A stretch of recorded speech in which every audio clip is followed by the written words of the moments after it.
Local history, local culture, local events, your community. This is the Joe Kelly Show. And welcome to the show, everybody. Thanks for joining us. Cheryl Pula is our guest. Cheryl is a local author, a local lecturer.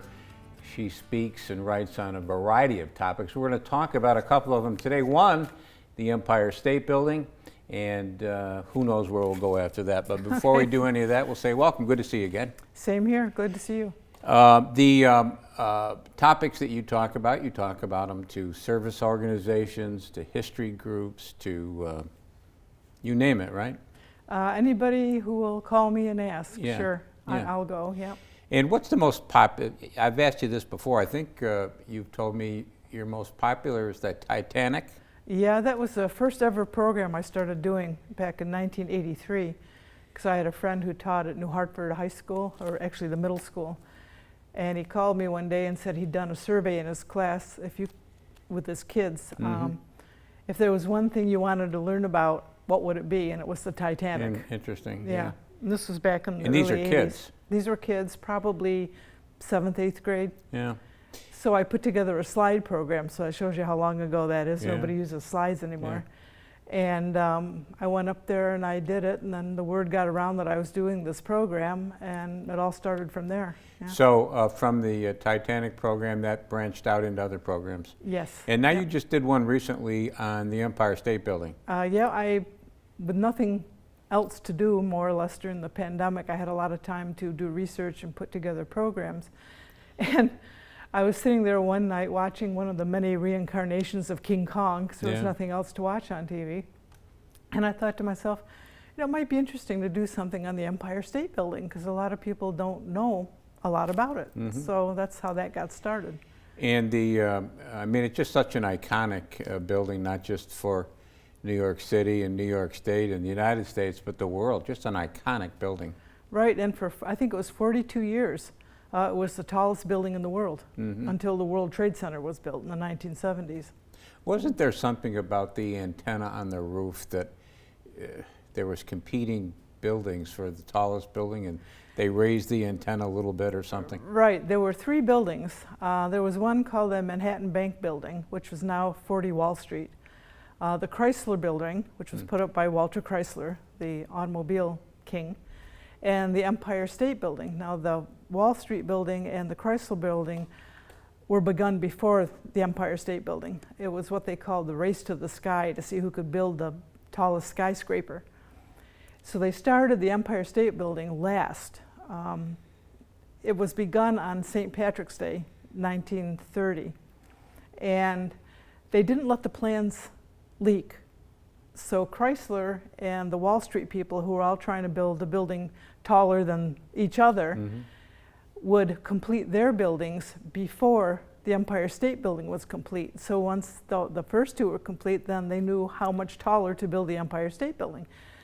So Chrysler eventually found out about the plans to make the Empire State taller, so he put a mast on the top of his building.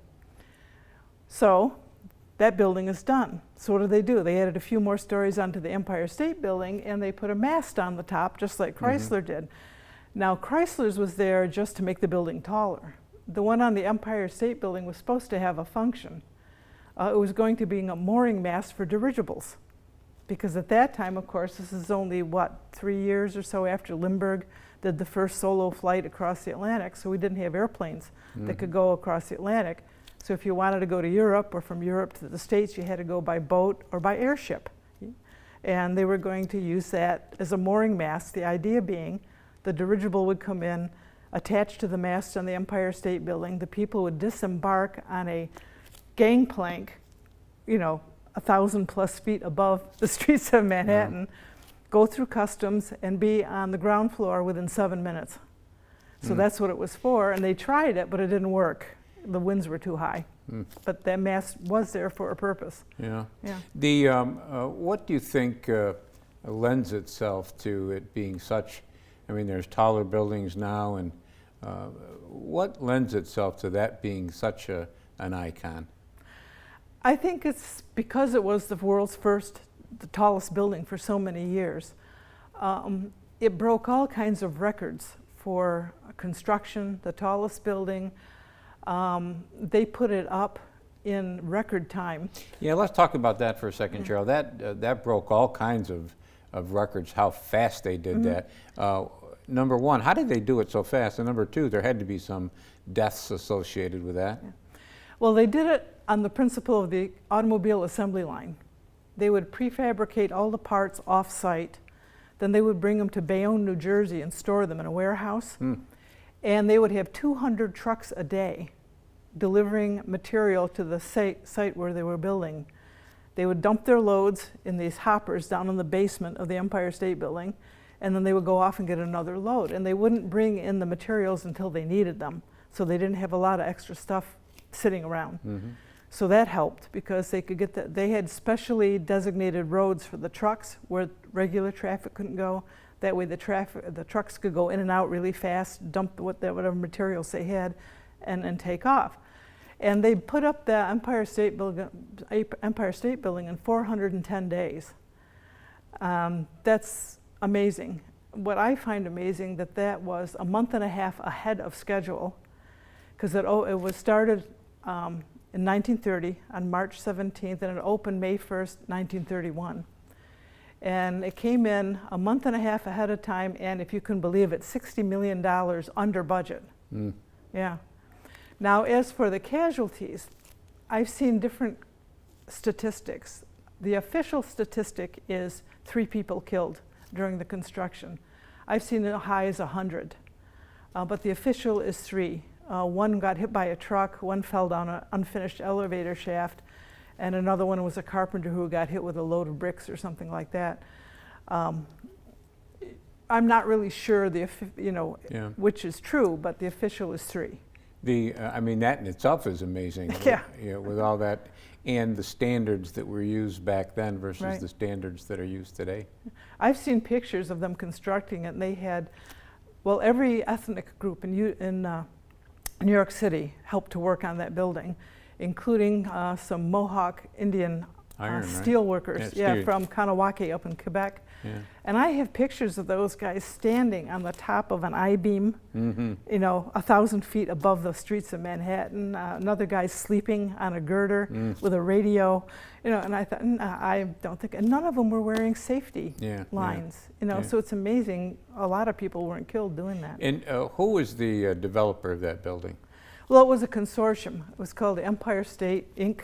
Incorporated, but it was headed by a guy named Jacob Raskoff, who was the CEO, if you will, of General Motors, which I find interesting since the Chrysler building was competing with them, right? But it was a consortium of different investors. And they started raising money. They got $1 million, I think it was $1 million loan from a bank to put up this building. And they started construction in 1930. Now, what happened in October of 1929? The stock market crashed. So they debated whether to halt construction or go ahead with it, and they decided to go ahead with it. And the whole building was put up during the Depression. The only problem was that once the construction was over, all those guys working on the building lost their jobs. Most of them ended up on the soup line, because once the construction was over, 50% of the construction jobs in New York City were no longer there. And when I come back, I'm going to ask you about, when we come back, I'm going to ask you about how successful it was commercially, the Empire State Building. Cheryl Pula is our guest. We're talking about the Empire State Building. We're going to get into some other stuff. Short break, right back.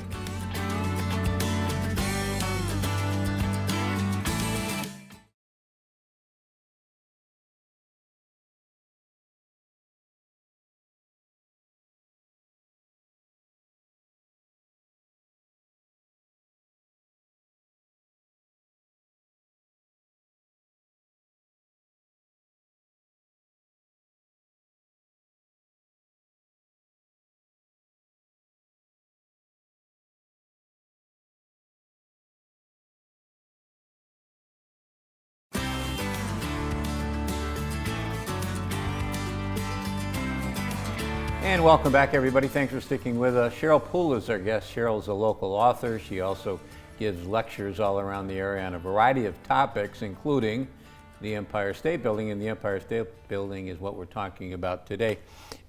Was the Empire State Building a success right off the bat? No. In fact, soon after it opened, which was May 1st, 1931, as soon as it opened, within a few months, they were calling it the Empty State Building because only about a quarter of it was occupied. But again, it was the Depression, so there was not a lot of need for office space.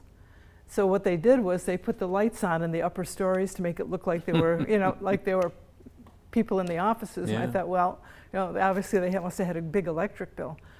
But the only thing in the Empire State Building that made money was the observation deck on the 86th floor, because this was, being the tallest building in the world, you went up there, you paid $1, I think it was, to ride the elevator and go up there. You could see 5 different states. You could see New York, Pennsylvania, Massachusetts, Connecticut, and New Jersey from up there. And that made money, just enough to pay the rent every year for the building to be there. And it wasn't financially solvent until 1951. So 21 years after it was built, it finally started making money. Because by that time, King Kong, the movie, was out in 1933, and it became iconic after that movie, so people wanted to go there and see it. When we were talking about the iconic situation, I forgot the movies. The movies really have played a big part. As you mentioned King Kong, I'm thinking Sleepless in Seattle. Yep. And others. Remember, it was destroyed in Independence Day? Yeah. When I did this program a couple weeks back, gentleman in the audience says, "Boy, I'm glad they rebuilt it." Okay. Yeah. So I don't know if there have been any other movies besides that, but it's been featured or in part in, I believe, like 150 different movies. Oh, okay. Yeah. All right. The Empire State Building is home to, how many would you say today offices, or can you describe it that way? How can you give an idea of how big? It's sizable. In fact, it had a decrease in occupancy after the World Trade Center was built, because before that, all of the major TV and radio stations in New York City were located in the Empire State Building because they had a good way to broadcast. It was up high.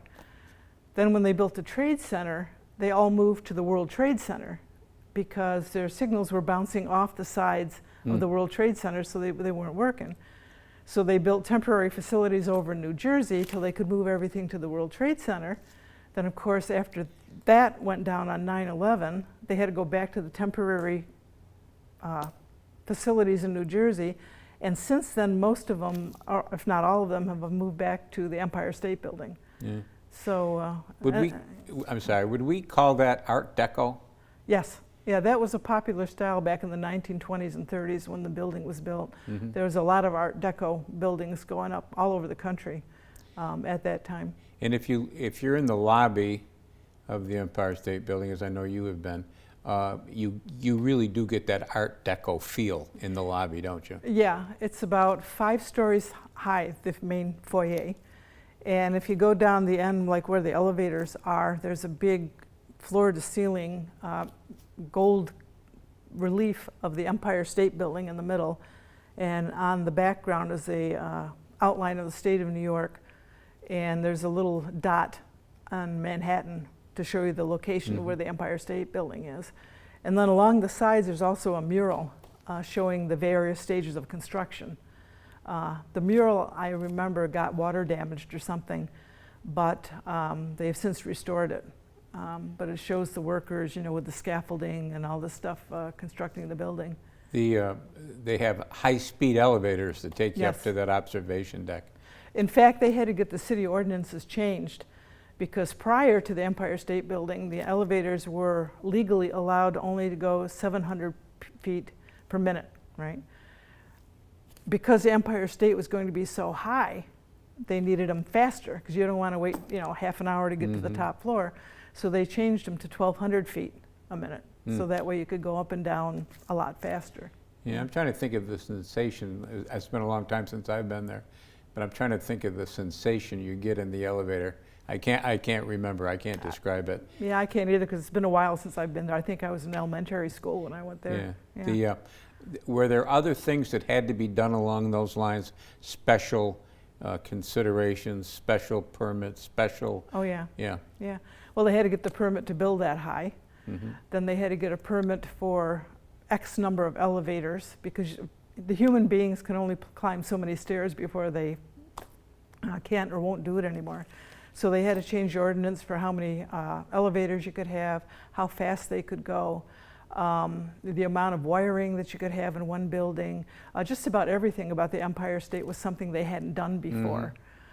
So they were actually treading new ground. That's why it's so amazing. They got it done so fast and so quickly. Yeah. And it's still standing.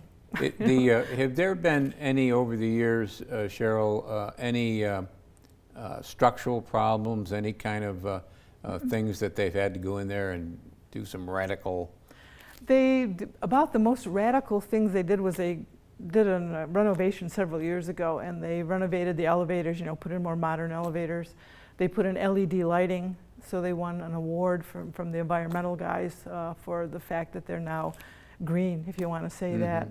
The only really major damage they had was in 1945 when an Army bomber hit the side of the building. Oh, I forgot about that. Yeah. Oddly enough, it hit at the 78th floor, which is the same floor where the plane hit the World Trade Center, the 78th floor. But this B-25 bomber was supposed to go to LaGuardia. He was coming in from Europe.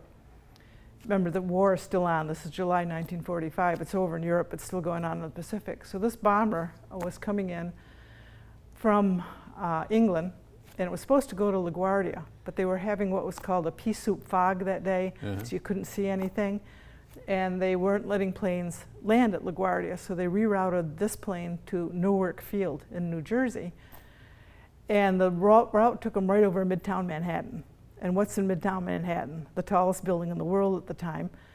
They couldn't see because his navigator wasn't with him. It was just the pilot, and he smacked into the side of the building. He and the two guys in the plane with him were killed. I think 11 people in the building and on the ground were killed. One of the engines of the plane went all the way through the building and landed in the next neighborhood. Massive fire on the 78th floor. Now, you always hear firemen say they can't fight a fire above the 7th floor. The firemen in New York City had that fire out in 40 minutes. The reason they could do that was because they had built into the Empire State Building water reservoirs. In case there was a fire on the upper floors, they would be able to have the water in order to put the fires out. And the building was open again in 2 days. That's incredible. It was, yeah. Hang on to your thoughts. Okay. We're going to take a short break. We'll be right back with Cheryl Pula. Cheryl lectures around the area, and she's a prolific writer. Short break, right back.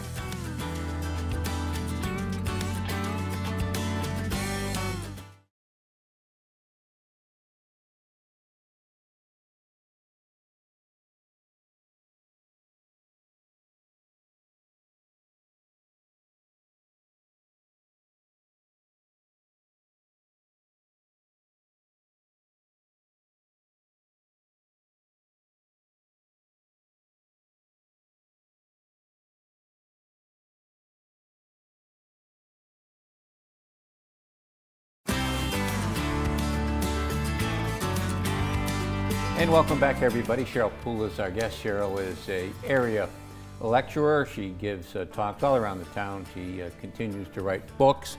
We've been talking about the Empire State Building, and I could continue to talk about the Empire State Building, except I'd like to change gears on you for just a second and talk about one of my favorite topics, and I know you know the topic well, and that's General Daniel Butterfield. Ah, yes.